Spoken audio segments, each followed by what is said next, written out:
Gary, you know Mike? No, you never met Mike? It's first time. Yeah, no, Mike, we were doing stand-up together forever. But here he is, Gary Owen, stand-up comic extraordinaire. What's up, buddy? I'm good. Thanks for having me. Thanks for coming on the show. Where do you live? You live in New York or L.A.? I live in Cincinnati. Oh, you live in Cincinnati? Still live there. That's hardcore, man. Yeah, it's just me and Nick Lachey. That's it.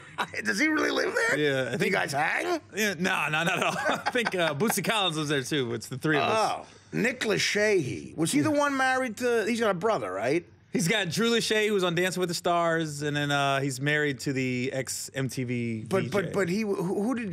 Jessica Simpson. Oh, right. His Okay, first Jessica wife. Simpson. Okay, yeah, he got out at the right time. There. Larry Flint's also from Cincinnati. That I know. Like to bring that up. That I know. Yeah. I'm from Cincinnati. I know a lot of whores. Yeah, it's a fun town. I've been to Cincy before. Very close to Kentucky. Right on the border. Right on the border. Right on the river. Right across the river. And I don't know, so that's cool. So you're keeping it real, as the African-Americans say. You know, I'm in the suburbs, though. You know, suburbs the same everywhere. It's Starbucks, it's Chipotle, it's Best Buy. But what are you thinking about moving to New York or L.A.? Nah, I was in L.A. for like 8 years. I did enough, it. right? Yeah, then I got married, had a couple kids. I said, let's slow it down. Chappelle moved to Ohio. He did. Yeah, he's about 30 minutes from me. He's in Yellow Springs. Yeah, right. It's weird walking around Yellow Springs and you see Dave because they just see him as Dave. Like everywhere else, they stop and ask pictures. That was an odd move on his, because he's always been. I've always admired this about Chappelle. I've known him a long time, but he never trusted Hollywood. He never liked that scene, even before he left the show and everything. So he got that place, because people forget, before Chappelle's show, that guy was a millionaire. I mean, he played Tom Hanks' best friend in You've Got Mail. The guy had a big career going. And he moved to Ohio. He got married, had a kid, and just moved to outside of Dayton, Ohio. On a farm, like a legitimate farm. On a farm, yeah. And so, I mean, is there like a scene there that you hang in? I mean, nah. Just kind of there. And you do the road? Yeah, you just stay on the road. That's the scene. So your agent calls you. Your agent's in who books you for stand-up? ICM. Oh, ICM. So it's big-time guys. And you just go around the country and you keep your home base in Cincinnati. Yep, that's it. Do you ever feel like you're missing out on auditions and stuff? Nah, you know what? It's funny, man. Most of the stuff I got, I just knew people. They just called me. I probably landed 2 things off of auditions in my career. Really? 2. And both of them didn't do nothing. Did a movie called College. It tanked. I remember that movie. Yeah. Came out. We was on Friday. I think by Tuesday we was on Redbox. Blockbuster. I've been in a few of those. Yeah. Yeah. Well, I mean, listen. You're right. I mean, this is a business based on personal relationships. It really is. Like, you know a guy, you think he's funny, blah blah blah. Yeah. Like Buscetti, he didn't have to audition for this job. I just called him. No. I was gonna say, who didn't get that part? You're looking at the finalist. Math. Yeah, the audition wasn't exactly a cattle call. Sorry, Rocky Dennis. No, but I knew Mike, so I called him up, and thank God he was available. By the way, you didn't mention showering. When do you shower? At 5:30, 6 o'clock. Every day? Around the same time, yeah. Who does your back? I do my own back, really. When's the last time your back was actually bathed properly? I make sure I take my time with the proper. How do you reach your back? I can't reach my back. I can touch my toes pretty good. No, you can't. Yeah, I can. I'll show you. Touch them right now. Come on now. You can touch your toes. No, you can't. Without bending your knees. No, you bend it, Mike. Anyone can do that. I'm talking about like, I forget it. What? Yeah. Anybody could do that, Mike. Not anybody. It's not easy. I'm saying, when you say touch your toes, you stand, without bending your knees, up, down, Are you all right now? Yeah, I'm good. I feel bad. He's done for the day. Nah, I'm never done for the day. I'm always ready. No, he is ready. He is ready. So what about you with as far as like how many weekends you're out on the road? I would say 40. And how does that affect your family life? It's hard, man. They're used to it, But I say I'm working a weekend if I work one day. Like this week, it's just I'm doing Madison Square Garden tomorrow, the theater at Madison Square Garden. Really? Then, oh my God, you're like the Stones. That's Friday, and then Saturday I'm in Charlotte. Then I'm home Sunday. So where are you playing in Charlotte? Bojangles Coliseum. Yeah. So you're doing Coliseums in the Garden. Mm-hmm. How'd this happen? I don't know. How many seats you do? Usually I'm good for about 2,000, 2,500 seats. Yeah, that's great, man. So you got a nice following. I do, and it's pretty much 90% black.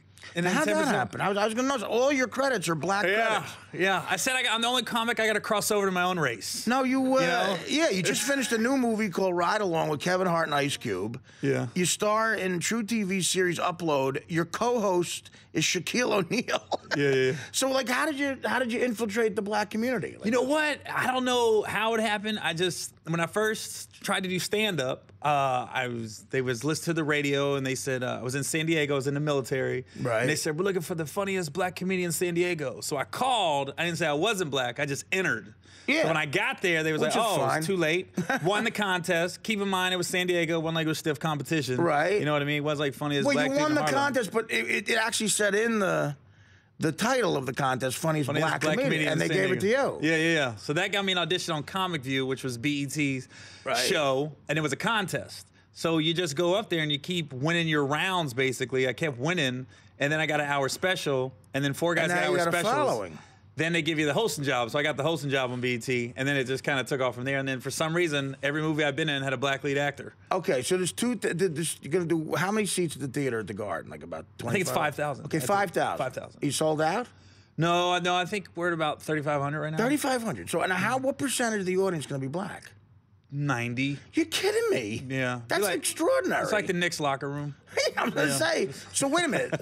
So, who opens for you? Tomorrow.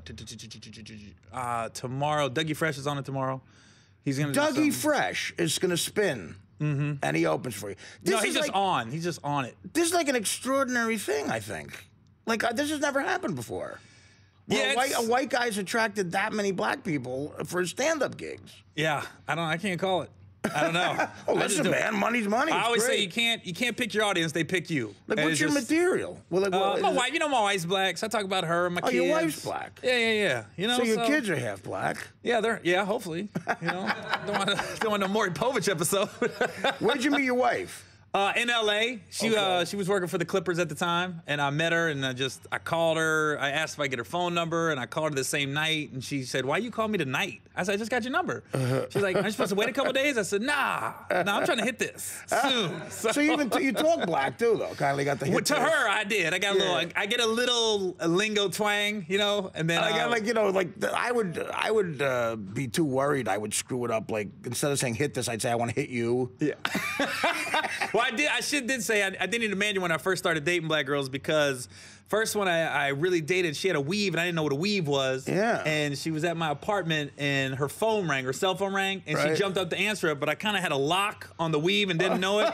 And all I heard was, Dick! I was like, oh, I thought I scalped her. I was like, It's a problem I've never had. Yeah, she grabbed her hand. I said, you gotta go to the hospital? She goes, nah, I just gotta go home. I just gotta go home. Have you always been attracted to black women? Yeah, it's odd. I always say it's like being gay. I always liked them. It's like being gay. Well, gay guys know they're gay. They don't know why they're just gay. It's like I was the same way I was coming out of another closet, though. It was like it was a darker closet. Do you think you were born that way? Oh yeah, my whole life. Well, I gotta tell you, I don't know. I've always been attracted to black women too. I don't know if she's listening.